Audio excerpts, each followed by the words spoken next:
Hi everyone, happy Easter, and this is a special extraordinary extra on Easter Sunday.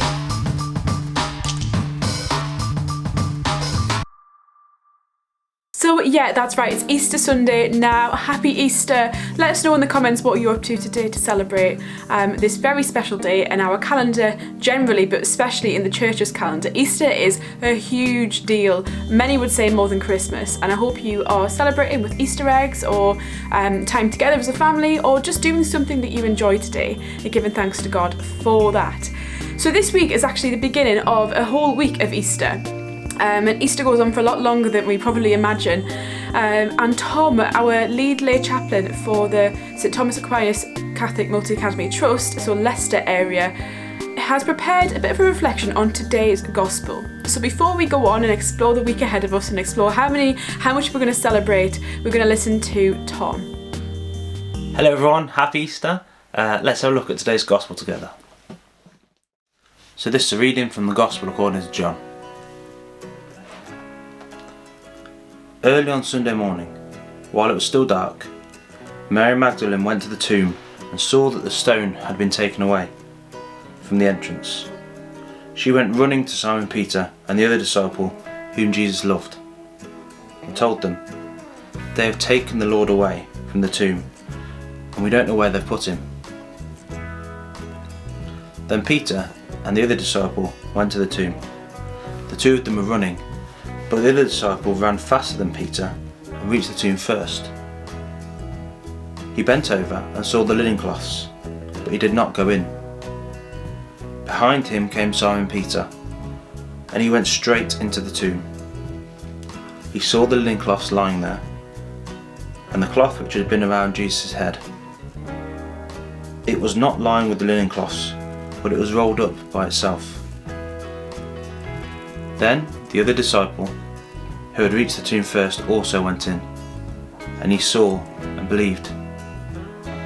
But they still did not understand the scripture, which said he must rise from death.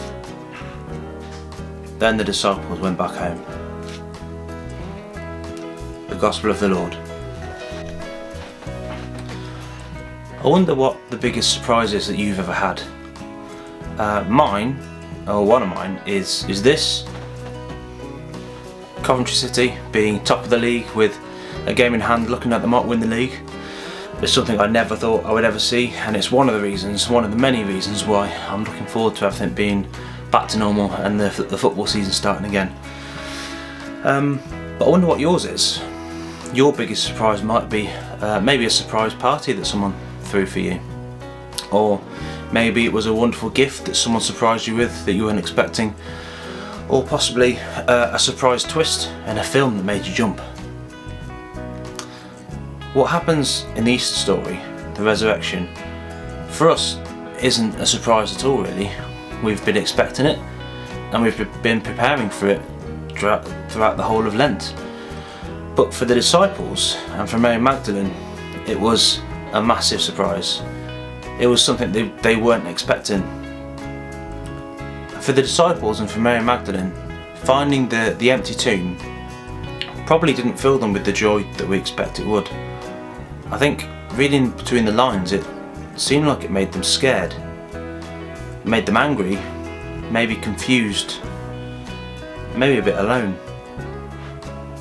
They don't understand what's going on, and they're worried about what's happened to Jesus' body. And that's kind of epitomised by the last line of the reading. The disciples just went home. That doesn't sound like the people who were celebrating about something amazing that's just happened. They went to self-isolate. They went to tuck themselves away. Now these are probably emotions that a lot of us can empathise with at the moment, and ones that we're probably having ourselves. You know, feeling scared about stories in the news, angry maybe about missing out on things at school and missing out on things that we're doing in our normal lives, feeling a bit confused about why this is happening and when it's going to end, and maybe feeling a bit alone, cut off from the people that we love and care about.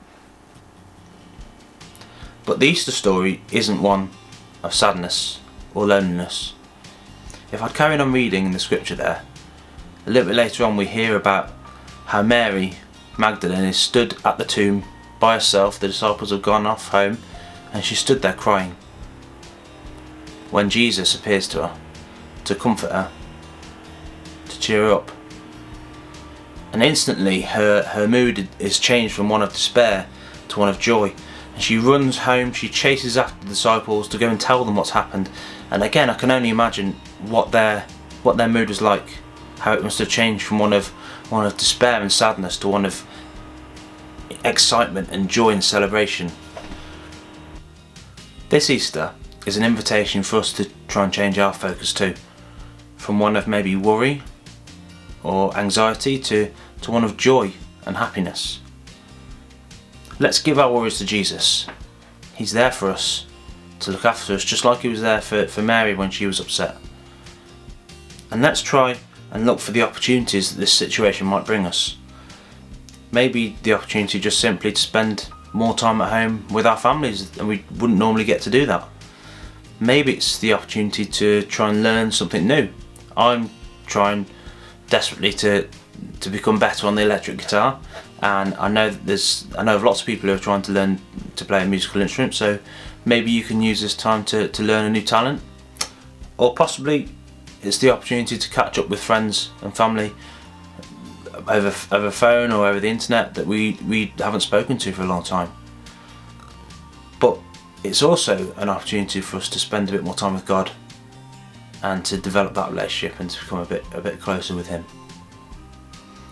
So with that in mind, I'm off to go and hunt in the garden for my Easter eggs, which my daughter and my wife have hidden, so hopefully I can find them. And I hope that wherever you are and whatever you're doing, you have a wonderful, a happy and a blessed Easter. Happy Easter everyone. See you later. Great stuff. So thank you so much, Tom Shannon, for sharing that with us. It's been great having so many reflections from our chaplains around the diocese, and especially if you joined us on Friday, on Good Friday, for the Stations of the Cross, you'll know how special it was to come together as a diocese, as one united community, in this slightly divided and separated time. So going forward from Easter Sunday, which is today, we've got, wait for it, we've got Easter Monday, Easter Tuesday, Easter Wednesday, Easter Thursday, Easter Friday and Easter Saturday. And then the Sunday is technically on next week's Extraordinary, so I won't give any spoilers away. So you have to watch next week's Extraordinary Extra to find out what is on next Sunday. But that is it, it's Easter week, so it's a whole week of celebrating. It's not just bound to Easter Sunday, and we get Easter Monday off, obviously it's a bank holiday, and then we continue with the whole week ahead of us. Now there's a few things coming up. You can watch us on 9:30 AM Club. We've got that again on Monday for you. We're not dropping that just because it's the Easter holidays. We'll see you there at 9:30 on here, on our YouTube channel. Don't forget to subscribe now if you're watching it and you haven't subscribed already, and hit the notifications, set a reminder, because you need to know when it is. So we've got that, and then through the week we'll have a few little different uploads, and then on Friday we've got Friday Night Live again, and drum roll please, we've got Father Simon Gillespie joining us. Yes, we have, live on Friday Night Live, 6 PM here on YouTube. Don't forget to subscribe to that as well, and hit the bell so that you know when it is. You can comment on that as well and leave us some comments as you can on Monday as well. So that's all from me, just to wish you all a very, very happy Easter on behalf of all of the people who work at NDCYS and the Briars, especially the volunteer team, Tom, Charles, Kayla and myself, who you may have met us on retreats. So we hope you're having a really, really awesome time, and yeah, we'll see you soon. Goodbye.